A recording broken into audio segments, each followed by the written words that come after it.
لەسەرمەری گوتیە کوڕکچەکەی ئەم لە قیامەت ناترسێم چونکە لە میهرەبانی مشارکم.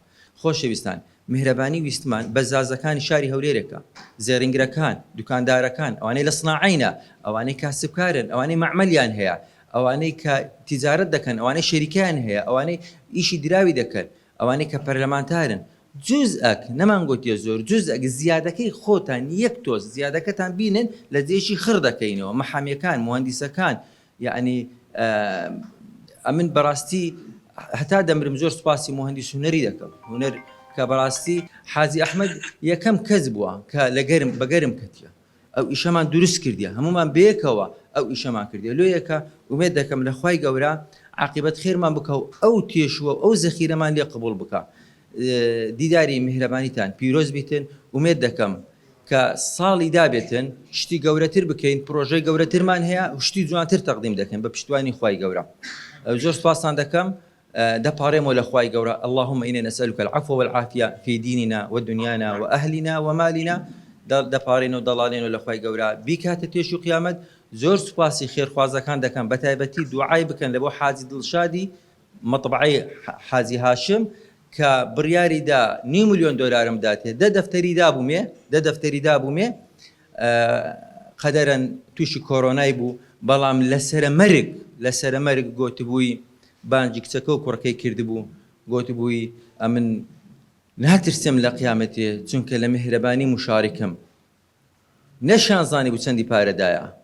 کاتێککە وەفاتی کرد، ئەمە لەگەر حاجی ئەحمەد و حاجی ئیدریسی مناقەشی ئەومان دەکرد بچین بە کوڕی برێن، ئەو وەختی بابی مابوو پێیان برێن کاکە و کابرا دە دەفتەری دایتەمە دەیکەنە پشتی خێریان پشتی ئیستثماری، چونکە ناویل بەس ئەو گوتیە من هەردوو دوکانم هەیە لەکن سینەمە کریستاڵ دەیفرۆشم ئەویشت دەدەمێ، ئەم دەیکەمە $5 ملیۆن. ئەو قسەی بە من گوتبوو.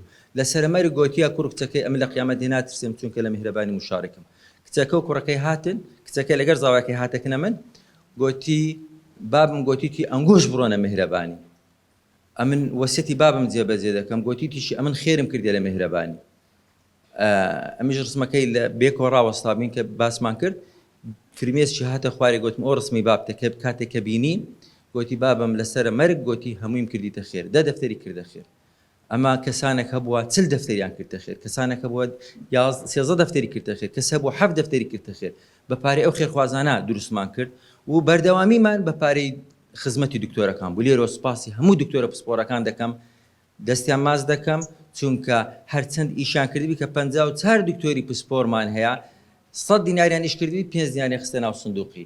ئەبەوەیەوە تانیمان ئیدامەی بکەین، نەخۆشیان بە 7,000 8,000 دیتبی 30,000 دایتەوە خستەخانێ. ئەبەوەیەوە تانیمان کە کارە باشمان نەبوو، ئەمە ئەو ساڵەکە ئینشاءالله لۆدمان سوکتر دەبی، ئیشی باشتر دەکەین، خزمەتی گەورەتر دەکەین و ئەلەو هەفتەیەش مامۆگرافی دەکرێتەوە، ئەلەو مانگەیەش ئینشاءالله بەشی قەستەڕێ دەکرێتەوە و پلانمان هەیە ئینشاءالله باز دەکەین کەوە چەند شتیت کەش دەکەین بە پشتیوانی خوای گەورە و نامەوێت زیاتر درێژی بکەمەوە و دوعای خێر دەکەم خوای گەورە لێمان قبوڵ بکاتن. دەپارێن و دەڵاڵێنەوە خوای گەورە لێمان قبوڵ کە و عاقبەت خێرمان بکە.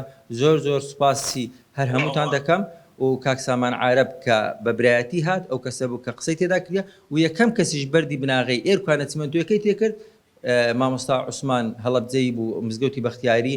لۆیەکە بە بسمیلا دەستی پێ کردیا بە ئەلحەمدولیلا کۆتایی پێدێنین. وەسەلام عەلەیکوم وەڕەحمەتوڵڵاهی وبەرەکاتوه.